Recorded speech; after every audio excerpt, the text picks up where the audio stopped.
Alors, on a une personne qui nous regarde et qui a envie d'entendre parler de Mickaël. Alors, si Mickaël veut bien parler, on va vous faire parler. C'est Karine qui s'agace et qui dit qu'elle veut entendre parler et le programme de ce monsieur, dit-elle. Et notamment, elle a une question. Alors, je suis désolé, on est un tout petit peu à la lisière du sujet, mais on est quand même dans le sujet, donc on va prendre cette question. C'est la question de est-ce que Montpellier devient une ville d'insécurité? Mickaël Delafosse, si vous voulez nous dire un petit mot sur le sujet. Il n'y a aucun souci, on quitte un petit peu ce débat, quoique. La question de la sécurité, nous l'avons abordée dès le début de cette campagne électorale. Pourquoi? Parce que nous avons des remontées de terrain et on le perçoit, de problèmes de sécurité. Et nous avons d'ailleurs identifié un gros facteur, c'est l'explosion de la drogue dans la ville, son commerce, son impunité, qui pose un certain nombre de problèmes. Qui pose des problèmes et qui nous appellent à formuler des réponses. Des réponses de prise en charge à travers un contrat local de santé, mais aussi des réponses en termes d'autorité.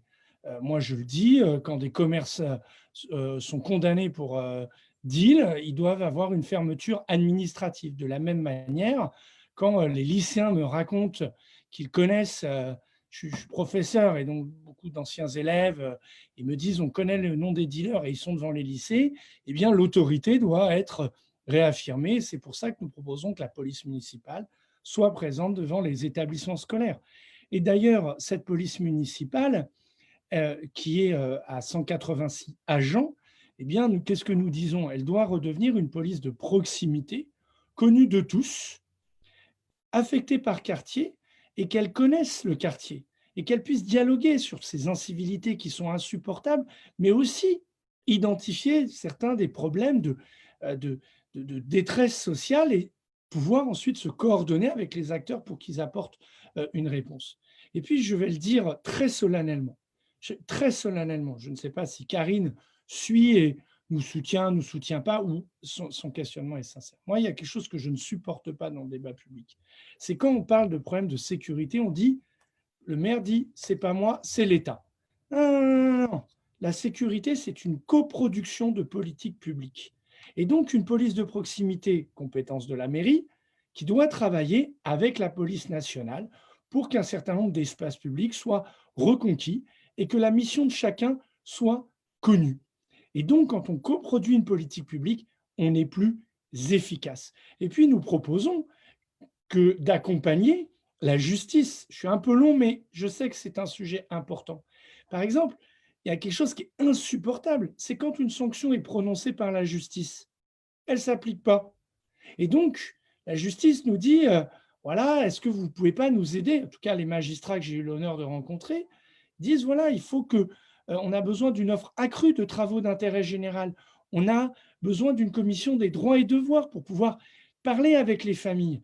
Et par exemple, nous mettrons des clauses dans l'entreprise Nicolin pour que la prise en charge de la petite délinquance soit sanctionnée et s'inscrive dans un parcours de sortie de la délinquance. Parce que si on laisse traîner ça, ben ensuite, ça pose d'autres problèmes. Et donc, là aussi, on a besoin de se coordonner. Donc, à ma réponse à votre question, madame, est-ce que l'insécurité s'est accrue à Montpellier? Ben, je le regrette, oui. Et il vaut mieux se le dire. Mais il ne faut pas se le dire pour agiter des peurs, mais pour pouvoir agir de manière plus efficace. Et c'est pour ça que nous proposons aussi, outre ce que je vous ai dit, une police des transports, chose que nous avons proposée au maire dès 2018, parce que ben, on entend, et on entend des personnes vulnérables, des femmes seules avec enfants dire j'ai peur dans les transports publics, des personnes âgées qui n'osent pas prendre les transports publics. Moi, quand j'entends une personne âgée me dire: «Monsieur Delafosse, j'adore aller à l'opéra, mais je n'ose pas, y aller parce que je ne me sens pas en sécurité dans le tramway», nous avons un devoir de répondre du point de vue d'une présence d'autorité et de sécurité. Et pourquoi? Parce que c'est le respect tout simplement de la règle. Et quand la règle, elle est respectée, nous vivons ensemble. Et moi, je crois dans la règle. Et quand il y a des personnes qui sont en situation de fragilité et de détresse, les populistes, ils tiennent des discours très anti. Nous devons construire des réponses de solidarité et d'accompagnement. Et donc, vous voyez, c'est cet ensemble-là. Et moi, je ne serais pas, si les Montpelliérains me font confiance, je serais un maire qui protège et en tout cas qui ne se défilera pas de ses responsabilités en disant c'est pas ma faute, c'est l'État, c'est pas ma faute, c'est ci, c'est mi. Quand il y a des problèmes, on doit essayer et que c'est dur, mais il faut trouver des solutions.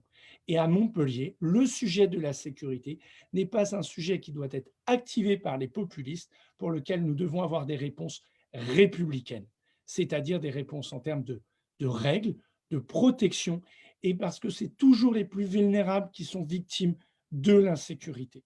Voilà, je vous réponds très librement. Pardonnez-moi aux intervenants d'être venus sur ce thème. Et madame, vous pouvez retrouver sur notre site internet l'ensemble de nos propositions qui ont été élaborées par les magistrats du tribunal correctionnel de Montpellier, avec des policiers nationaux, avec une expertise de police municipale.